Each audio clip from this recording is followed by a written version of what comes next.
To another episode of Planetside 2 on my YouTube channel. This is not a how-to, this is just a update on what's going to be happening in January. So this was a post by Higby on the Planetside 2 forums. So he writes, "Hey all, Happy New Year. I hope you all had a great 2012 and are having an amazing start of 2013. Pretty much goes on to say that he's looking, and him and the team are looking forward to an even bigger and better things in 2013, and they had a pretty good launch in 2012. And he goes on to say, I've said before that while 2012 was the year that Planetside 2 launched, 2013 is the year when we're opening up the afterburners and aiming for the stars." That sounds pretty good. I'm looking forward to the changes that are going to be happening in this game. And he goes on to say, "After a well-earned rest, the team is energized and ready to get back to kicking ass and fixing bugs. And we're all oh yeah, okay, we still got some bugs to fix." So it's pretty funny. While we were out there, we were still paying attention to the forums as well as Twitter, Reddit, Facebook, and all other places you guys interact with us. So if any of you have some concerns or feedback for the devs, these are the places you should be going: Twitter, Reddit, Facebook, and any other place like the PS2 forums. We've heard a lot of your excellent feedback, ideas, concerns, and consternation. One of the biggest goals of our team has been and continues to be listening to our community and following your direction for what this game needs to become." So that's pretty nice to hear. Very few game developers out there do this. At least I haven't had any that have been doing this, so Planetside 2, we're a pretty lucky community. Hopefully these bugs will be fixed, because there are still a lot of bugs like crashing. I hate that bug. We're going to be talking a lot more about this philosophy in the coming weeks and how community involvement is going to directly impact our development schedule and priorities as we reveal, quote, our, unquote, plan for the next 6 months. For now, we wanted to address some of the biggest issues we're seeing coming up over and over again. So that's what we're focused on for January's update. Game development can be messy, and there's always a possibility that something from this list may slip or may not pass Q&A. So, what he's basically getting at here is all this stuff in the list that I'm about to read out to you lot might not actually make it into the game. So hopefully it does, because some of this stuff sounds pretty awesome, and I hope that stuff definitely gets in. And goes on to say, and more details will be released on the specifics of all these items as we get closer to the patch date. But I wanted to get this info out to all of you as soon as possible. So with that in mind, here are some highlights from what the team is working on finishing up for the patch 02, LU02, which will be released on the 30th of January. Alright guys, here we go. So general performance increases, particularly for lower end GPUs. I know some of you probably have this problem, and I've had this sometimes. Even though my PC is pretty good, I've had some issues with frame rate and whatnot. Experience XP system enhancements. Now this is what I'm looking forward to. Dynamic XP system for player kills. Players who have more kills on their current life are worth more XP. So basically somebody who's on a kill streak, I guess, is worth more XP. Which I think we already do have, but I think they're trying to make it more pronounced. Freshly spawned players will be worth a fraction of the current kill reward.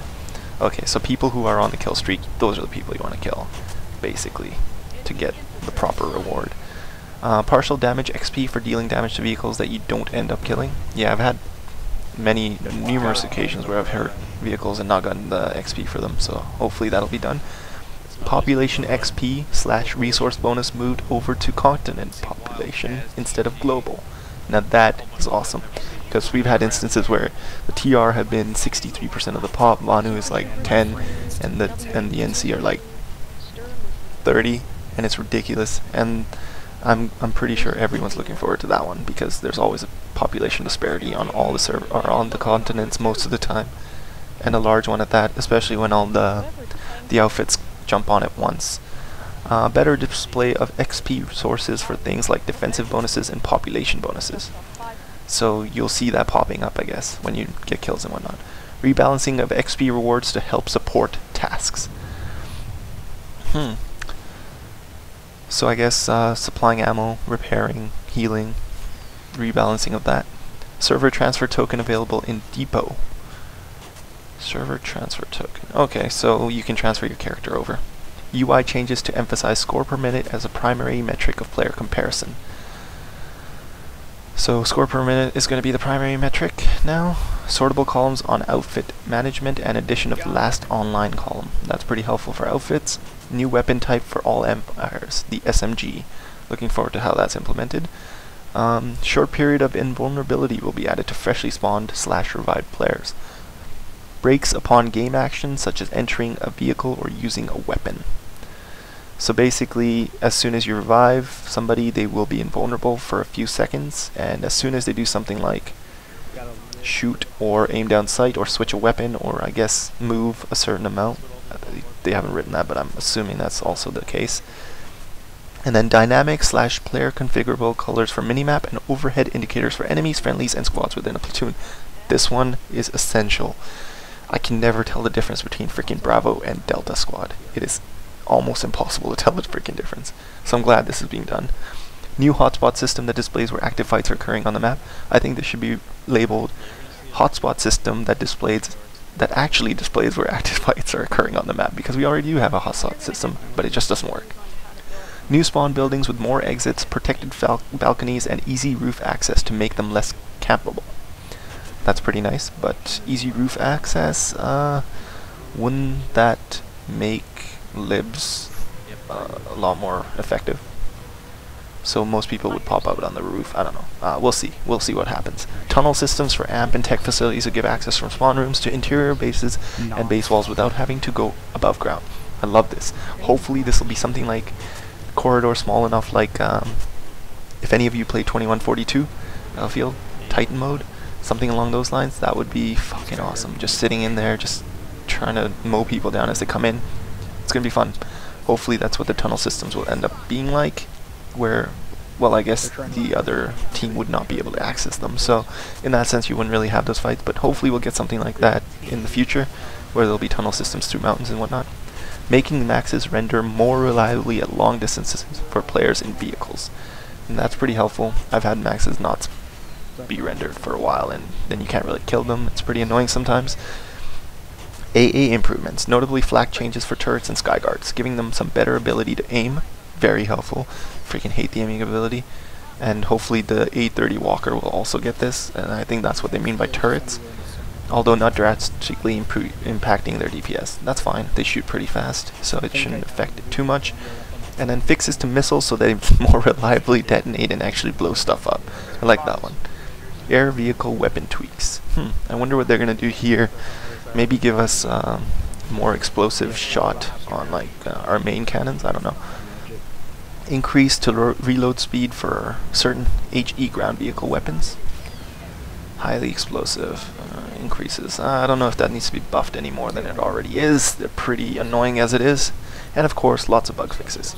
Nice. That's always good to know. And he goes on to say, it's going to be a busy month, and every issue brought up recently, but we hope it knocks out some of the big ones, and they'll keep us updated. As always, your feedback is very welcomed here on Reddit, on Twitter, anywhere else you may find us. See you on Araxis. Matthew Higbee. And then he edited yesterday at 8:30. Wanted to add that just because you don't see things like metagame fixes or render distance on this list doesn't mean they're not high priority changes or that we're ignoring these issues. They're just larger problems, and as you'd expect, that means they generally take longer to solve. Just because something isn't getting addressed this update doesn't mean it's lesser or lower priority than the things that are addressed in the patch. When planning an update, we have to balance what we need to do with what we can fit. Those types of large-scale adjustments are built from a variety of changes over a long period of time, not just one bullet point in one update note. Once we have the longer-term plan out there for you guys to look at, you'll see how some of these more meaty changes slot into the schedule. So yeah, a lot of stuff coming to us in January. This is going to be a good month. By the 30th, we should have the update. And we'll see some of these changes implemented into the game by the end of January. So February is going to be hopefully a less bug-filled month and a more fun month, in the sense that we'll have a new weapon to play with, an SNG, for every empire. And I'm specifically looking forward to two main changes. One being the ability to change your UI, especially with regards to your platoon display and enemy display and friendly display, which is awesome. I've been waiting for that for so long. And of course the dynamic experience. I think that will improve the game quite a bit, because farming kills will, I don't know, it'll improve it in the sense that when you kill a person that's higher battle rank than you and has more kills than you in that current life, you'll be rewarded for it. Whereas now, if you take out a site, say, that's taking out like 50 guys, or no, that's exaggerating, unless it's level cap. Let's say a site that's taken out like 5 guys and it's still flying around. If you take that site out, you'll be rewarded for it, and everyone will thank you for it. I mean, it deserves it. But I don't know about the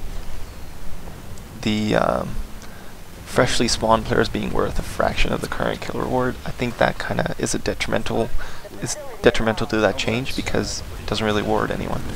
But yeah, that's my take on it, and let me know what you guys think about these changes in the comments below, and feel free to subscribe and like, share, whatnot. Also, if you're looking for a great outfit, play with the CML on the NC. Other than that, I don't really have much else to say. Looking forward to the patch, as I'm guessing everyone is. And just keep playing, guys. Planetside 2. We're going to make this game awesome. Alright, I'm out.